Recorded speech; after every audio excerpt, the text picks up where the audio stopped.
ಯಾರಾದರೂ Alto 800 vehicle purchase ಮಾಡಬೇಕು ಅಂತ ಇದ್ದವರಿಗೆ K21 ರಿಜಿಸ್ಟ್ರೇಷನ್ ಇರುವಂತಹ ಒಂದು ವೆಹಿಕಲ್ ತಂದೇನೆ. ಈ ಗಾಡಿಯ ಡೀಟೇಲ್ ಹೇಳಬೇಕು ಅಂತಂದರೆ 2019 ಮಾಡಲ್ ಸಿಂಗಲ್ ಓನರ್ 24,000 ಜೆನ್ಯೂನ್ ಆಗಿ ರನ್ ಆಗಿರುವಂಥ ವೆಹಿಕಲ್ ಆಗಿರ್ತದೆ. ಸೊ ಇಂಟೀರಿಯರ್ ಕೂಡ ನೀವು ನೋಡ್ಬೋದು, ಲೆದರ್ ಸೀಟ್ ಕವರ್ಸ್ ಎಲ್ಲ ಹಾಕಿದ್ದಾರೆ, ಆಮೇಲೆ ವಿನೈನ್ ಮ್ಯಾಟಿಂಗ್ ಮಾಡಿದ್ದಾರೆ, ಆಮೇಲೆ ಬೇಸಿಕ್ ಆಗಿರುವಂತಹ ಮ್ಯೂಸಿಕ್ ಸಿಸ್ಟಮ್ ಕೂಡ ಇದೆ, ಪವರ್ ಸ್ಟೇರಿಂಗ್, ಪವರ್ ವಿಂಡೋಸ್, ಬರೀ ಎದುರು 2 ಡೋರ್ಗಳಿಗೆ ಪವರ್ ವಿಂಡೋಸ್ ಬರ್ತದೆ. ಅದೇ ಥರ ನೀವು ಫ್ರಂಟ್ ಟೈರ್ನ ಕೂಡ ಚೆಕ್ ಮಾಡ್ಬೋದು. ಆಲ್ಮೋಸ್ಟ್ ಫ್ರಂಟ್ ಟೈರ್ ಒಂದು 45-50% ಟೈರ್ ಇದೆ. ಈ ಟೈರ್ನ ವಿಷಯ ಹೇಳಬೇಕಂದ್ರೆ ಇದು ಶೋರೂಮಿಂದನೇ ಬಂದಿರುವಂತಹ ಟೈರ್.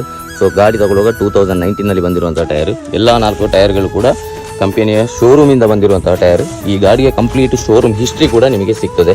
ಅದೇ ಥರ ಸ್ಟೆಪ್ನಿಯನ್ನು ಚೆಕ್ ಮಾಡ್ಬೋದು, ಕಂಪ್ಲೀಟಾಗಿ ಹೊಸತರಾಗಿದೆ, ಯೂಸ್ ಮಾಡಿಲ್ಲದಂತಹ ಒಂದು ಸ್ಟೆಪ್ನಿ ಈ ಗಾಡಿಯಲ್ಲಿ. ಬಾಡಿಯಲ್ಲಿ ಯಾವುದೇ ರೀತಿಯ ಮೇಜರ್ ಡೆಂಟ್, ಸ್ಕ್ರ್ಯಾಚ್ ಆ ಥರ ಏನಿಲ್ಲ. ಸಣ್ಣ ಪುಟ್ಟ ಸ್ಕ್ರ್ಯಾಚಸ್ ಇರ್ಬೋದು, ಅದು ಬಿಟ್ಟು ಮೇಜರ್ ಆಗಿ ಯಾವುದು ಕೂಡ ಇಲ್ಲ.